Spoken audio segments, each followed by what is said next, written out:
she gave her consent.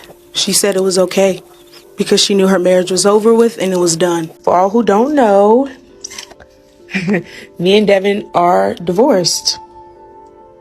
And that's not a good thing, but another thing, your girl is moving. What if I told you this woman dated a guy in high school, they broke up, and years later, she married his cousin? Not a random man, his cousin, which positioned her directly inside his family. For 2 years, she embedded herself in their lives, became auntie to his children, showed up at every family gathering, every holiday, every moment where she could stay close to her high school ex. Then she moved into his house while he was still married, started an affair with him, destroyed his marriage, and broadcast the entire thing to her 3 million TikTok followers. And here's the part that makes you wonder if this was planned all along. Back in high school, her ex didn't just date her. He also dated her twin sister, which means she knew she wasn't the only one, knew there was history and competition between them, and still chose to marry into his family. So is it complete coincidence that she is now married to an ex she has always had a crush on? Or did Brenay Kennard spend years positioning herself for this exact moment? A jury in North Carolina just decided she deliberately destroyed that marriage, and it cost her $1.75 million. This is Akira Montague versus Brenay Kennard, the wife versus the mistress, and the evidence presented in court is going to make you question whether any of this was coincidence at all. Here's the timeline, and pay attention because this is where it gets suspicious. Back in high school at Word of God Christian Academy, Brenay and Tim dated. They were together for a while, they broke up, but here's the twist. Tim didn't just date Brenay, he also dated her twin sister Karen, so both sisters have romantic history with this same man. Years pass. May 2021, Brenay gets married, and the man she marries isn't some random guy, it's Devin Mayo, Tim's cousin, which means she married directly into Tim's family structure. For the next 2 years, Brenay positions herself at every family gathering, every holiday, every birthday party. Their families become inseparable. Brenay becomes auntie to Tim's kids. Tim and his wife Akira welcome her as family. Double dates, basketball games, celebrations, always close, always present, always there. Then, December 2023, Brenay tells her husband Devin that their marriage is over. She needs to leave. For all who don't know, me and Devin are divorced. That's not a good thing, but another thing, your girl is moving. And where does she go? Not to her parents, not to a hotel, but directly into the home of Devin's cousin Tim and his wife Akira, the same Tim she dated in high school, the same family she'd been embedding herself in for 2 years. And that's when the affair started. For the next 2 years, their families became inseparable. Akira's kids calling Brenay auntie, everyone playing the role of one big, happy family. During this time, Brenay was building a TikTok empire. 2.9 million followers watching her lifestyle content, mukbang videos, get ready with me posts. And Tim started appearing in her videos because they're family now, cousins through marriage. Nothing unusual about that. Oh, I thought the music was going for. No, you gotta just do it. Just once. Alright.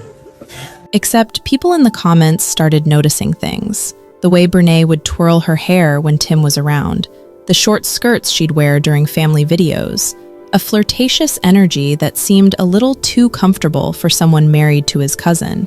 But you brush it off because it's family, right? They've known each other for years, nothing to worry about.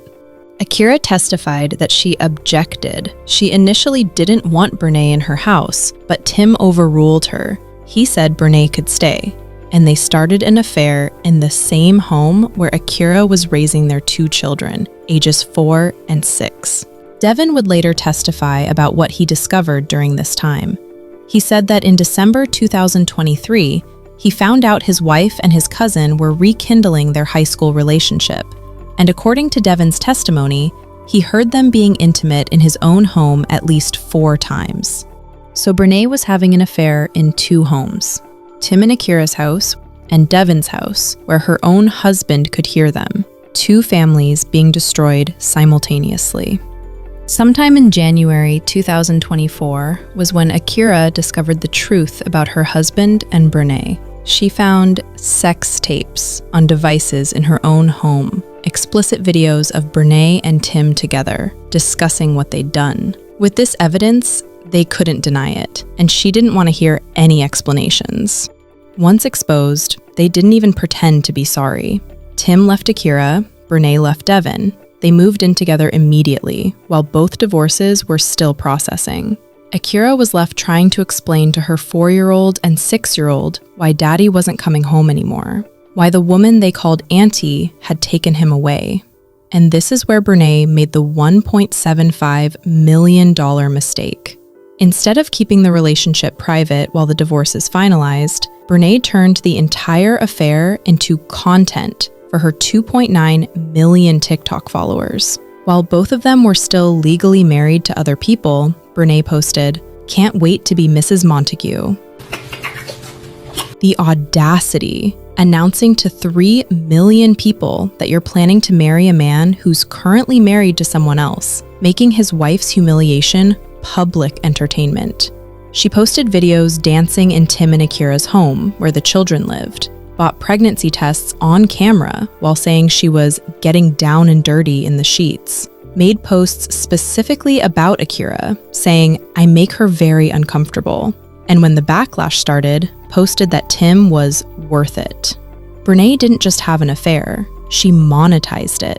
Brand deals and sponsorships turning family destruction into revenue, while Akira started receiving death threats from strangers online. Akira couldn't take her kids to the grocery store without being recognized and harassed, couldn't exist in public because Brenay had weaponized her massive platform to turn private pain into viral content. The situation got so toxic that Akira's grandmother confronted Brenay, and things became physical. Brenay was eventually charged with criminal cyberstalking for harassment, and before the lawsuit was even filed, both women had law enforcement involved from multiple angles. May 2024, Akira made her move. North Carolina is one of only 6 states that allows you to sue a third party for deliberately destroying your marriage. It's called alienation of affection. The law's been on the books since 1745. Most states abolished it decades ago, but North Carolina kept it. North Carolina, I should say, is one of the only states that lets people do this sort of thing, to file lawsuits over this, where a jury will actually weigh in on your affair. Think about that. It's called alienation of affection. And to win one of these cases, you have to prove 3 things. 1, that a loving, affectionate marriage existed. 2, that someone came in and knowingly wrecked it. And 3, that you suffered as a result. Again, did you know this was a thing? We wanted to know why it was a thing and where did it all come from? And why is North Carolina one of the only places that still allows it? You know, how did we get here? We could take this all the way back to the Teutonic tribes in 105 BC, when a husband could kill a man for sleeping with his wife. But let's skip ahead, shall we, to 1745 and one of the first alienation of affection cases, Winsmore versus Greenbank, in English Court of Common Pleas, if you couldn't tell. The husband claimed a man maliciously and wickedly persuaded, procured, and enticed his wife. The husband won. At the time, a wife was considered property, and losing that property entitled a husband to compensation. It wasn't until 1866 that one of these cases popped up in the United States. The wife cheated, the husband sued, and he won. But over the next 50 years, courts and lawmakers ruled wives were not property, and they had equal rights to their husbands. And if their husbands cheated, they could sue too. Suddenly, in the 1930s, lawmakers got worried about blackmail and extortion, saying alienation of affection didn't work anymore. In 1935, Indiana became the first state to ban it. Since then, 42 states have banned suing a spouse over infidelity. Even England, the place where it all started, banned it in 1970. But not in North Carolina. We're one of a handful of states that have kept it going to this day, and we've seen lots of high-profile cases as a result. In 1999, a wife sued her husband for sleeping with his secretary. The wife won, getting $500,000, and after the trial, the husband married the secretary. The story was turned into a Lifetime movie. It was called The Price of a Broken Heart. In 2011, a case out of Wake County ended with the defendant paying $30 million in damages. And in 2017, a case nearly spelled the end of alienation of affection, but the state Supreme Court ruled only the legislature could end that practice for good. And the legislature has tried and failed. Bills to ban alienation of affection in North Carolina have been coming up for decades. None have been successful. In fact, there's one in committee now. Who knows if it will get a vote? In the meantime, you can still sue and win if your spouse cheats. Akira filed a $3.5 million lawsuit against Brenay for alienation of affection and criminal conversation, laying out everything: malicious seduction, emotional anguish, the loss of a two-parent household, health damage requiring therapy, and the deliberate use of social media as a weapon. Brenay tried to get the case dismissed, claiming the evidence was unlawfully obtained. The judge denied it. Everything was admissible. Then Brenay's attorney withdrew, and Brenay decided to represent herself. November 2025, the trial began. 8 days of testimony. Brenay sitting at the defense table alone, with no attorney, facing Akira's trained legal team in a case where she could lose millions. The evidence was overwhelming. Akira testified that Tim wrote her love letters every single day. They had matching tattoos. He planned a surprise birthday party for her just weeks before she discovered the affair. Text messages during the affair period showed him telling her he loved her while simultaneously sleeping with Brenay. Her therapist testified about documented psychological damage, Akira's children waiting for therapy appointments because of behavioral changes, medical records proving this wasn't just hurt feelings, but measurable trauma. Then Tim took the stand. Brenay questioned her own boyfriend since she had no attorney, and Tim claimed he was never in love with Akira, said they were roommates, testified he bought a cheap engagement ring and never got down on one knee, claimed they only married to stay at his parents' house. Then he said something absurd. He told the jury, "I can't even recall a time when we held hands." This man wrote love letters every single day. They have matching tattoos permanently on their bodies. He planned surprise parties for her, and he sat in court claiming he couldn't recall holding her hand. Akira's attorney destroyed him on cross-examination. Text messages from February 2024 appeared on screen, after Tim claimed the marriage had ended, after he'd moved in with Brenay, messages saying he loved Akira, messages with private photos, proving he was with both women simultaneously. When Brenay testified, she claimed Tim wasn't sleeping with his wife between January and March 2024. The attorney showed texts and photos proving he was lying to both of them. Brenay's entire defense exposed as a lie. Brenay brought up Akira's miscarriage during cross-examination. Akira fired back about Brenay not having children. The judge had to intervene to stop the hostility. Later, Akira said something that captured everything. "I take accountability for allowing an intruder into my home." An intruder, not a friend, not family, someone who came in with intention and destroyed everything from the inside. Then something insane happened. During the trial, Tim Montague was arrested outside the courthouse for bringing a concealed 9mm handgun into the building, a felony weapons charge he's still facing today. The man at the center of this destruction showed up to court with a loaded gun. Brenay's defense was simple. She claimed the marriage was already dead, that Akira gave her consent, that nothing she did destroyed anything because there was nothing left to destroy. She gave her consent. She said it was okay because she knew her marriage was over with and it was done. But the evidence said otherwise. Texts showing love and intimacy during the affair, videos Brenay posted proving she knew Tim was married and deliberately broadcast it for profit, testimony from family and medical professionals, financial records showing a life built together, social media posts from Brenay's own accounts that destroyed her consent defense. At one point, Brenay was asked if she dances that way for married men. She said no. They played the video showing her dancing exactly that way in front of Tim. The jury deliberated for less than 2 hours. That's fast. That's a jury saying, we don't even need to discuss this. $1.75 million. Third highest alienation of affection verdict in North Carolina's 130-year history. When the verdict was announced, absolute chaos. Over 50 of Akira's supporters who'd flown in from across the country started screaming and celebrating. Akira collapsed into her attorney's arms.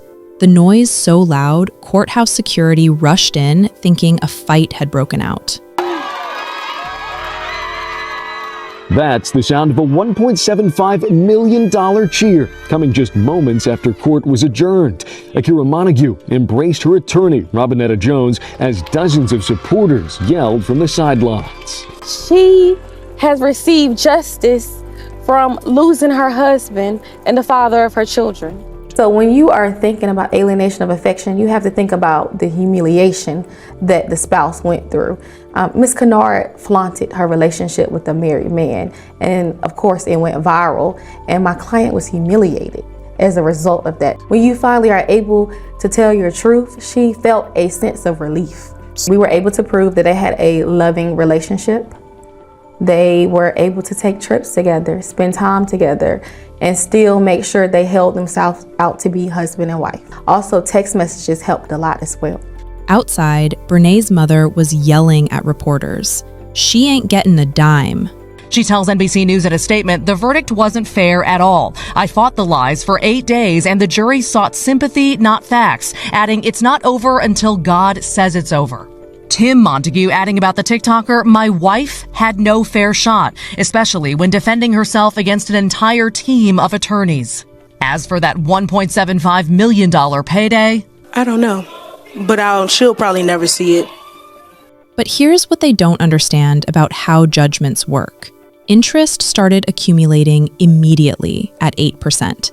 That's $400 per day, $146,000 annually, just in interest. Wage garnishment, tax seizures, property liens. North Carolina judgments last over 20 years. Bankruptcy doesn't automatically eliminate intentional tort debts. This could follow Brenay for decades. As of November 27, 2025, Brenay hasn't filed an appeal or acknowledged the judgment as real. Brands have gone silent. Her follower count dropped 10%. She's still posting as Mrs. Montague, even though NBC News found no legal documentation of any marriage. Tim has his own problems. Devin filed a separate alienation of affection lawsuit against him under the exact same law. Akira told reporters what the last 2 years cost her. I was raised to respect the marriage. I was raised to respect God. So loyalty, marriage, the White House with the picket fence and the dog and the kids, that's me. It was horrible. Like, I can't, even right now, I don't like going out in public with my kids because I'll get stopped in the store. I can't have fun with my kids to this day because people harass me and them. So it's hard. I went right back to work, and so like the people at my job, they kind of got rid of some of my stuff because they thought I wasn't coming back because of how much that I was awarded. Yeah, I was deeply in love with that man, that I would do anything for him. I made sure that I put him first, and I shouldn't have. Eyewitness News reached out to Brenay Kennard for comment after the trial, but she chose to decline.